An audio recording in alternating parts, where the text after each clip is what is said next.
Hello everybody, this is Karma018, and if you haven't already read the title of this video, then this is going to be something completely different from what I usually do. I usually do reactions, I usually do my Let's Plays, I've started the D&D story things, but I can't do any more at the moment because I don't quite recall all the big moments that happened in our sessions. I'll have to ask Travis, Rocky, and Raymond about that, just, get information for the stories.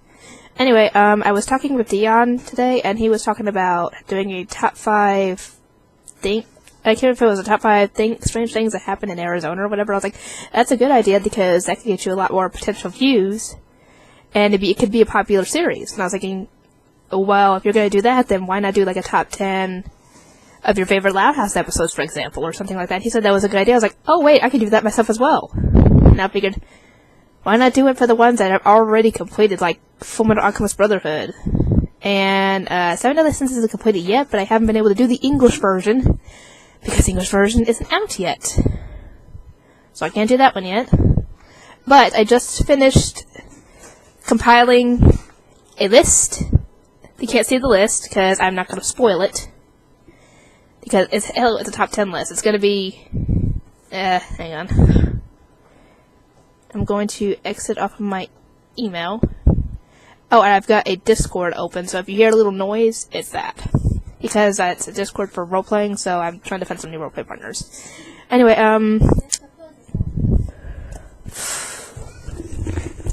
sorry about that. I had to plug in my mom's tablet so it could charge. Because my nephew Jackson's been using it to watch YouTube Kids, so yeah. Anyway, yeah, this is going to be something completely different from what I usually do, and if you guys want me to do more of these, like, let's say, top 5 or top 10 favorite characters for a series, or top 10 least favorite characters for a series, or whatever, I could do that. I would just obviously need to pick out the characters and figure out my reasonings and everything. Heck, if I decided to, I might even put in clips of the episodes. Actually, let me pull up the thing. Anyway, I'm gonna try and make this a bit more professional looking. Not like, I'm not gonna steal things from like Anime America, for example, because that's, I wouldn't say it's not trademark, but it's exclusive to them. I'm not gonna steal their stuff, but I'll try and do something. Anyway, this is going to be, if you haven't read the title yet, this is going to be a top 10 of my favorite Fullmetal Alchemist Brotherhood episodes. These episodes are not going to be in any particular order, but these are the episodes that I'm going to essentially, that either I like the most, or something about it just stuck with me, or whatever.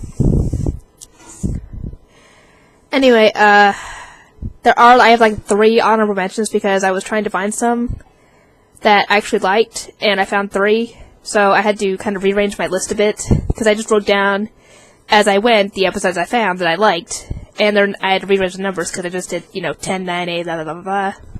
But they weren't actually in the correct order, so I had to, obviously jerry-rig it a bit. Then again, it's not really a correct order, because like I said, it's not in any particular order, but, let's see. Okay. Everybody, this is going to be my top 10 list of my favorite Fullmetal Alchemist Brotherhood episodes. Let's see. The honorable mentions will be mentioned right before I do number 1, just so you guys know. And they aren't honorable mentions because they were bad, obviously. It's just, I didn't have any particular order, so I just figured those would be best. It's just the ones that I liked the least. Not to say they're bad, it's just, I still liked them, it just wasn't as much. Anyway, number 10, Miracle at Rush Valley. Now, as for why I like this episode, it's, well, we got to see more automail engineers like Winry, and obviously she was geeking out about all the automail there, which, since she's an automail engineer, it's like heaven for her. Yeah, anyway, like I said, that little beep, it's my Discord. I have open. I went and edited off my exited off my email, sorry. Anyway, I enjoyed the episode because we got to not only meet some new characters, but we also got to see some more, I don't know what the word to be. Interesting characters, because we got to meet Panina, for example. And it was interesting to see more characters that had, you know, automail fixtures. But obviously we're going to see Captain Buccaneer in later episodes, who has the chainsaw looking thing, or whatever the heck that thing was, as an arm. But it was interesting to see, not only did she have automail legs, but I think one of them had a blade on it, and the other had a freaking cannon in the kneecap. I was like, oh my goodness. How on earth do you fit that in? How do you get the cannonball in, then? It's like, I want to know the answer, yet at the same time, I don't really want to know, because it probably wouldn't understand. I don't know. Anyway, not only did we get to meet those characters, we got to also see if Winry would actually get a mentor when it comes to automated learns some new techniques, which she actually does, kind of. I think she does, because I think Malcolm ended up getting her set up with someone else. But we also got to see, not only do they deliver a baby into the world, but we also get to find out what's inside that pocket watch of Ed's, which is the date that they ended up setting their house on fire and leaving everything behind, which was a pretty good way of, like, showing more empathy towards Ed and Al and what they've gone through with all this, and their resolve in getting their bodies back, because that was the start of it.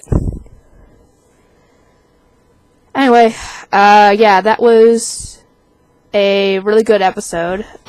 Just as a forewarning, there might be instances where I put clips from the episode, like certain episodes, in here, because there's at least one I'm going to do that for. Let's see, which one did I pick at number 9? Number 9 is Advance of the Fool, which is, I think, episode 21. Anyway, I like this episode because not only are the guys trying to take initiative on capturing a homunculi, or homunculus, not homunculus plural, sorry. Capturing a homunculus in order to be able to catch their Philosopher's Stone. And obviously they need Scar to do it, because they're not going to let Scar kill them. But we also got to see Roy doing some pretty funny stuff with the with the radio, messing with the military like he was. That was pretty funny. And it's also good that we got to see Ling helping out with this, because when I first saw Ling, I thought he was, you know, some spoiled prince who couldn't even fight or anything, who had everything, his subjects do everything for him. But in this, we got to see him at least holding a sword. We don't actually get to see him fight in this episode, but it also shows that he does care about his servants, because when L'Enfant got injured, he was not happy. At least at the end, because that was a freaking cliffhanger. I hated that.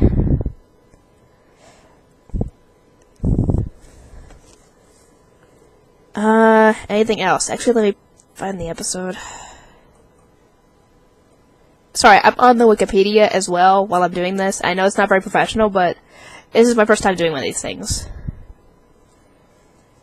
But we also find out that Dr. Marco is missing, which I was annoyed by, but bound to happen eventually, considering Marco was the one who was making the Philosopher's Stones back then, and they needed him to do more. And I felt bad for Havoc, because he was paralyzed because of what happened with Lust. But that's essentially what I liked about this episode. Let's see. Number 8 on my list. Like I said, these are in no particular order. It's not like number 1's going to be my most favorite for, you know. Number 8 is Envoy from the East, because not only do we get to see Winry and them in Rush Valley again, but we also get to meet Ling for the first time and his subjects. Because I think I heard in the original Fullmetal Alchemist, Ling was like a side character for a split second in the crowd, and that was it. So we actually get to find out more about him in this episode. And I like Ling, he's an awesome character. I wanted to see more of this guy. Especially with that freaking appetite of his. And from what I know, his voice actor is the same guy who plays not only Hikaru in Orange High School Host Club, but Natsu in Fairy Tail. And oh my god. I could hear Natsu in Ling's voice. A bit. It's like an Asian Natsu, but it kind of sounded like it was Tamaki to me a bit. I don't know why, because he didn't even voice Tamaki. I don't know. I could have sworn for the longest time that it sounded like Tamaki with that voice of his. I don't know. Anyway. Yeah, it was good that we got to meet not only Ling, but, well, Ling is looking for immortality. Ed wasn't about to tell them anything, but he tried to force them out of them, but the fights were pretty good. I liked when Panini showed up and threw a cannon at food, that was funny. But it was also good because we got to see Al using, the clapping transmutation for the first time, since he got his memory back in the last episode. Which was good. Hang on. I gotta scroll back up to the episode just to make sure I don't miss anything. Because I don't remember these things by heart. Some of the stuff I might have to look up.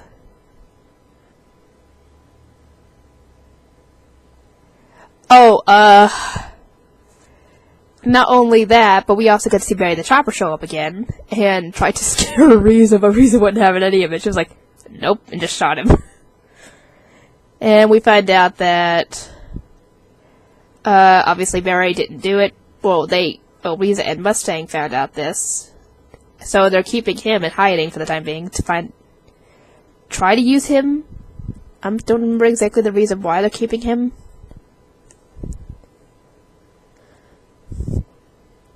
Anyway.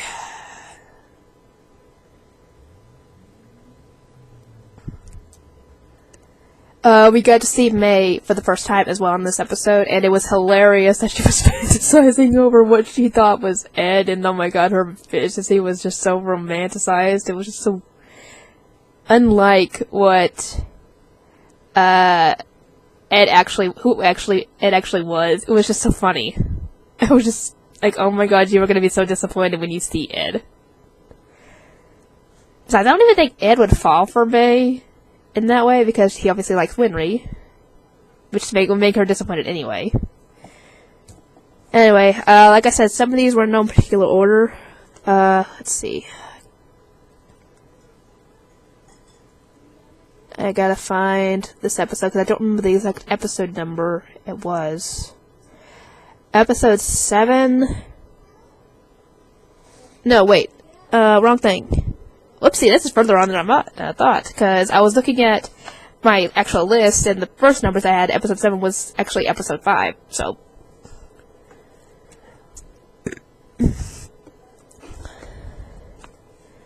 Let's see, where are you? Oh, here we go. My number 7 pick is Bite of the Ant, which, of course I'm gonna like it, because not only do we see who we thought, Hanko betraying the others to envy, but no, he's a double agent. He did that. No, not a double agent. He did that to trick Envy into showing up, and it was just so funny seeing him activate the homunculus traps of alchemy. That was hilarious.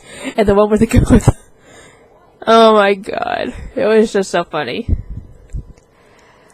I felt bad for Marco getting caught like that when Envy was in his gigantic form, but it worked out in the end because I had no clue that Marco could destroy the Philosopher's Stones. I figured he might have an idea of how to do it, but I didn't think he would actually be able to do it right then and there. I didn't even know he had a little alchemy circle on his hand like that. I didn't even know that. But we got to see Envy almost killed, which was very satisfactory on my end because I do not like Envy. But it was a bit sad that they were having to go their separate ways after Envy was put in the jar. But I figured that May would have to go back home, because that's the whole reason she came to a Mistress in the first place, was because she was trying to find a way to immortality to save her clan. But I was kind of thinking that might be the last we see of May, which we did. That was not the last we saw of May, of course. But I had no idea that Beto had survived the initial attack by Bradley and his men at... dang it, what was the name of that bar? The Devil's Nest or something? I can't remember. Where the initial Greed and his people were. But I was kind of hoping that Beto would find Greed and try and talk some sense into him. Sadly, I know how that ended.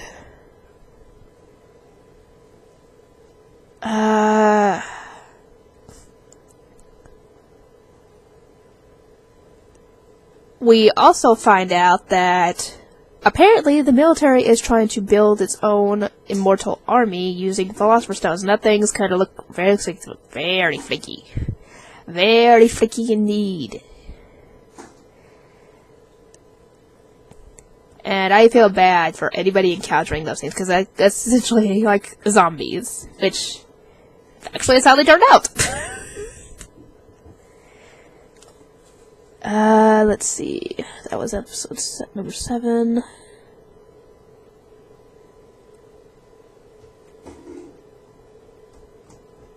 Number 6. Okay.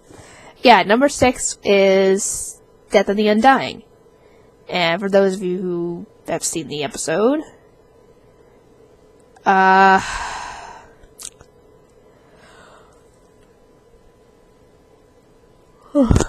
sorry, I'm tired.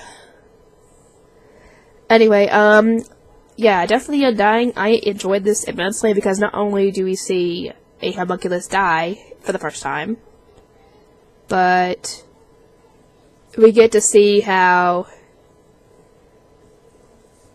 Riza actually feels for Roy in this episode, at least to a point, because when she finds out that Lust most likely killed Roy, she was essentially grief-stricken and crying as she shot at Lust. And once her bullets were all gone, she essentially gave up. Because it seemed like she couldn't go on without him. Which made me feel bad, but that actually strengthened my thing that Riza and Roy should end up together, even, despite their military backgrounds. But it was awesome seeing Roy pop up after burning Lust for the initial first time in a very epic pose. I'm like, oh my god, kill her! But it was good to see that not only did they take down a homunculus, but we got to, like I said, see a little bit of their relationship, I guess, or a possible one. I know it's not possible at this moment because I think because Roy was planning on becoming Führer, Riza would have to stay in the military because the Führer's wife would have to be by his side all the time. And so, because she's in the military, she couldn't do that, or something to that effect. I couldn't remember exactly what the reasoning was.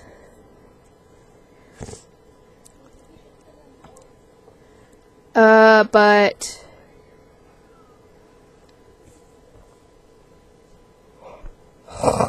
yeah.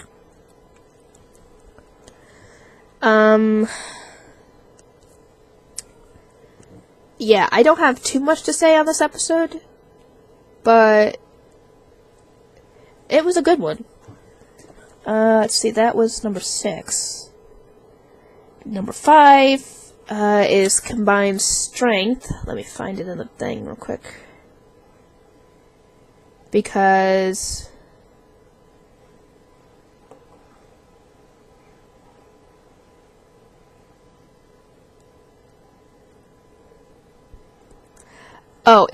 I like this episode because not only was Al using the Philosopher's Stone to help fight against Pride and Kimberly, screw both of them, but it was good to see Armstrong and Olivier working together, and Armstrong not being torn down mentally and emotionally by Olivier, which she normally does, because he was a coward for fleeing the battle at Ishval like he did. But it was good that they worked together like that, put all that aside and worked together, because they had to. It was either that or they get killed by Sloth.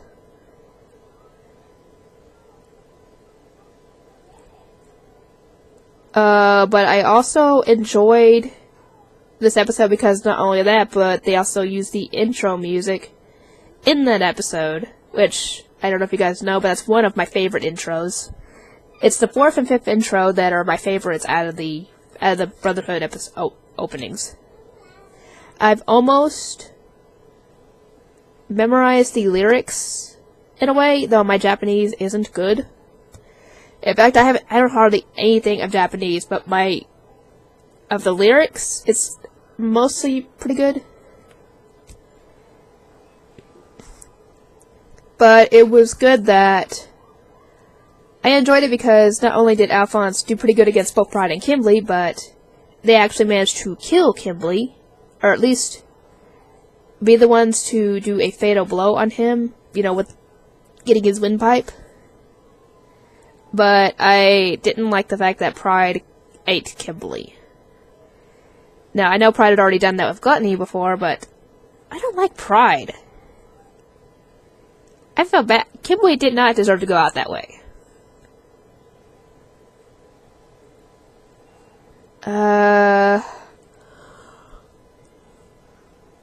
Oh god, I'm tired. That is all I have to say about that one. Let's see, combined strength was number 5. Dang, I'm getting down to the wire here. Number 4 is Upheaval and Central. Now, I do remember most of what happened in this episode. Let me just make sure. But yeah.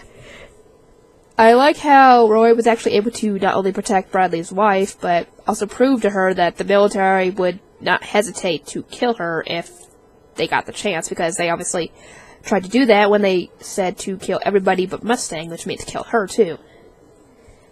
And they didn't seem to care that it was Bradley's wife, but I'm also glad that they decided not to kill anybody when they were, going around shooting everybody. They were just going for, shots to the knee. Oh, I used to be in the military, but I took a shot to the knee. I'm sorry, I was just a Skyrim reference. I've heard that so many times in Skyrim, it's just funny. I used to be a soldier but then I took an arrow to the knee. That's funny. Anyway, but it's good that we also not only got to see many of the characters fighting against the military and seeing all their different fighting techniques. Like Hawkeye, for example, was not killing anybody, she was just, incapacitating people. And Mustang holding back on his flame alchemy. But we also got to see Ross show back up again, even though it wasn't on orders from Mustang, because apparently she showed up without showed up. I don't remember what she said. Anyway, she showed up without Mustang's consent, I guess. But we also get to see Havoc in this episode because Havoc was the one who supplied with him with all the extra ammunition and stuff, which is good.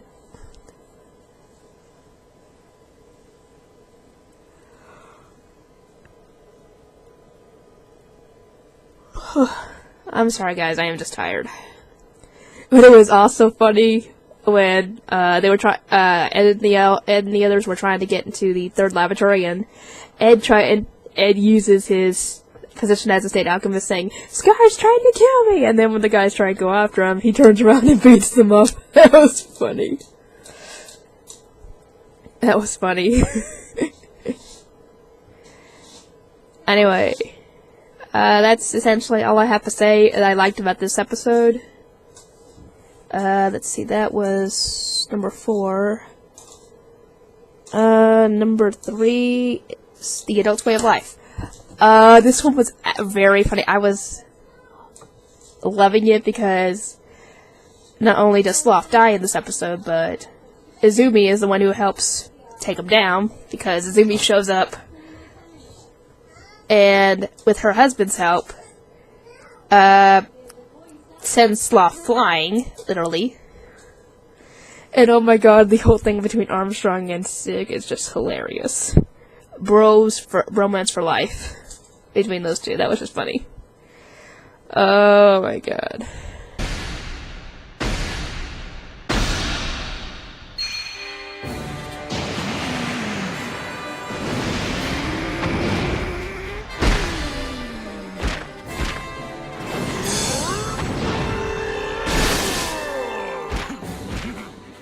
Incredible valor!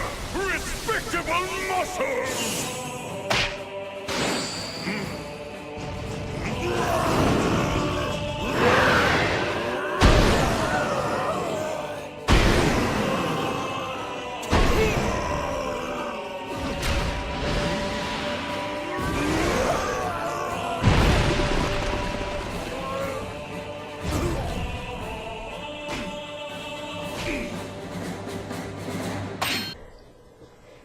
If you haven't seen my reaction for that episode, go watch it, because it's freaking funny. Let's see, where is the episode? Here we go.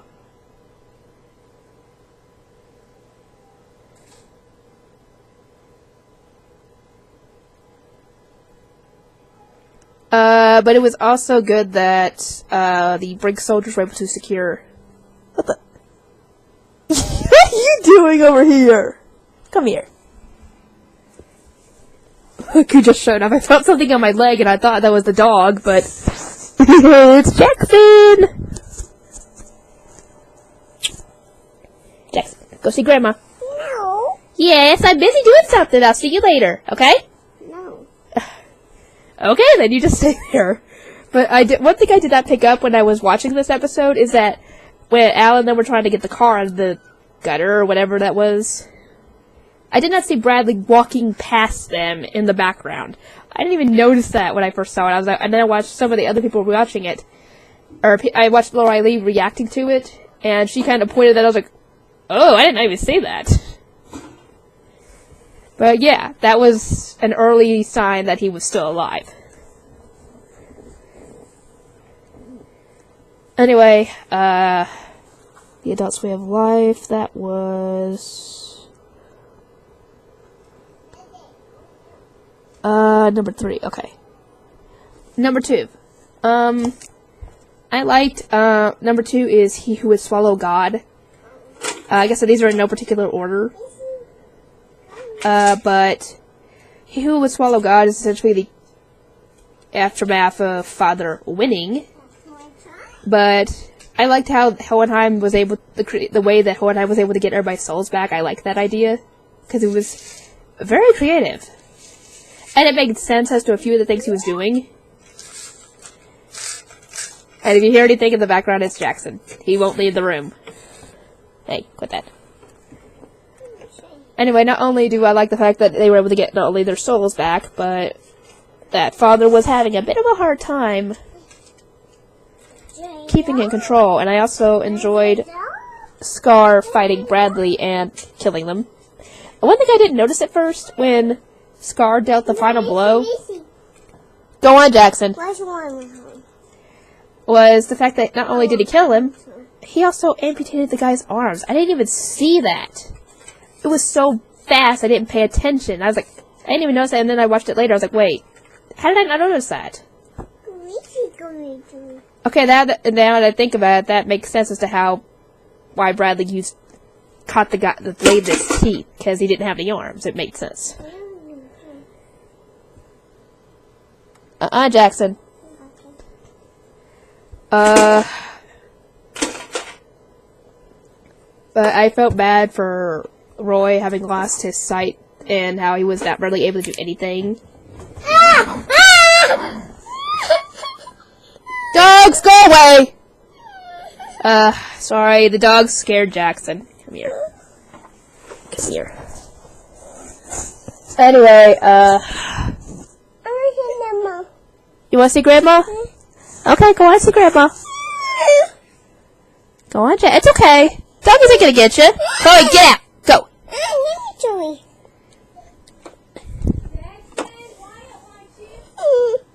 Go on, Jackson. Let's see Grandma and Wyatt. Oh, almost fell out of the chair. Sorry about that. Jackson got scared. The dogs growled at him, and it scared him, so he wanted a hug. Anyway, what was I saying? Oh, I have such a bad memory. I can't even remember. That Roy lost his sight because he was pretty much useless against Father at first. But then he decided to go and help him fight in the next episode, or during the next episode, which was good because he had reason to help with that because of her, her being able to be so good with weapons and shooting, she was able to use that to help Roy hit Father with his flame alchemy. Yeah. And I also like that how Ed was able to take out Pride after that. And that Kimberly showed up for one last screw you to the homunculi. Because that's what he did. Anyway, I'm glad that Kimberly was able to stop Pride, because if he hadn't, Pride probably could have taken Ed's body, and that would not have been good. But yeah, Pride is eventually the only homunculi left at this point, I think. At least by the end of the show, anyway. Because what I don't... If anybody can give me any information on this, but why does Salim have a little ding on his forehead at the end of the last episode? Any ideas? Because I do not know. Anyway, I enjoyed that episode immensely. Let's see. Some of these I don't have a whole lot to talk about. Okay. Now that I've gotten to number 1, I'm gonna do the honorable mentions. The honorable mentions will pop up in the video, but I'm not gonna say anything, so, here we go.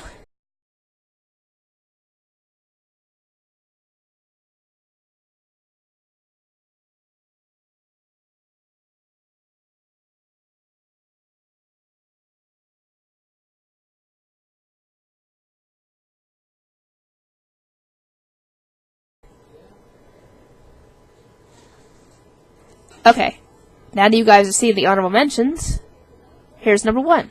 Like I said, this is no particular order, so this essentially isn't number 1 because it's the best out of my favorites, but it's just how I felt. Number 1 is a fierce counterattack, because I enjoyed seeing everybody come together to try and take down Father before he could, obviously try and create another Philosopher's Stone. It was interesting to see how everybody's abilities to fight, helped with this, because, dang it, I can't remember what the guy's name is. The one that could turn into I don't even know what the heck it was. The one that could shoot spikes out of his back, I can't even remember. And Lanfan jumping up and using the grenade, him using his spikes. I like seeing details like that, and, everybody using their either alchemy or weapons to fight against Father. And also a little bit of insight on greed in this, because what he wanted, truly. Because he didn't want the world, he just wanted to have friends that he could care for. Which isn't that bad. And I also felt bad that not only did Al have to sacrifice himself to give Ed his arm back, but Ed actually lost his prosthetic arm. When were you gonna kill him for that? Actually, not really, but that's probably what he was thinking at the time. When he saw that his automobile arm was torn apart. Or no, broken apart, not torn apart.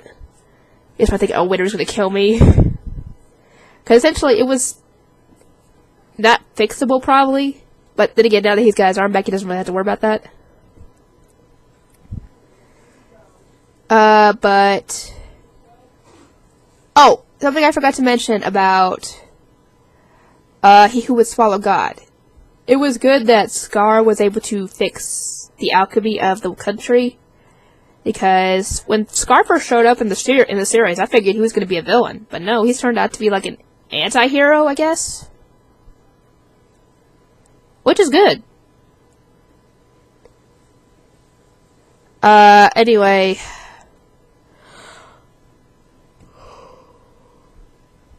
God, I'm tired. I'm sorry. This is my first top 10 video, and it should be more professional than this, but I'm sorry. Things can pop up where I don't even have any control over it. Yeah, anyway. That was essentially my top 10 list for my favorite Fullmetal Alchemist Brotherhood episodes. Like I said, they weren't in any particular order, they were just where I figured I'd put them in the list. But if you guys want me to do more top 10 lists like this, like let's say top 10 Fullmetal Alchemist Brotherhood characters, or my least favorite Fullmetal Alchemist Brotherhood characters or villains or whatever, I could do this for other shows that I've seen, whether it be on my own or for reactions. But if you guys want me to do this, either give the video a like or a comment, or even if you haven't subscribed, subscribe. Because if you like it, then I'll be sure to do more, so you get to see more. Oh, for those of you who are subscribed and aren't getting notified of my videos, hit the little notification bell beside the subscribe button, and you should be able to do that. Though I think that should be automatic. That's how it should work anyway. Anyway, that's it for this video, and it's going to take a lot of editing and work, so you guys will probably see this tomorrow. And I will see you guys next time.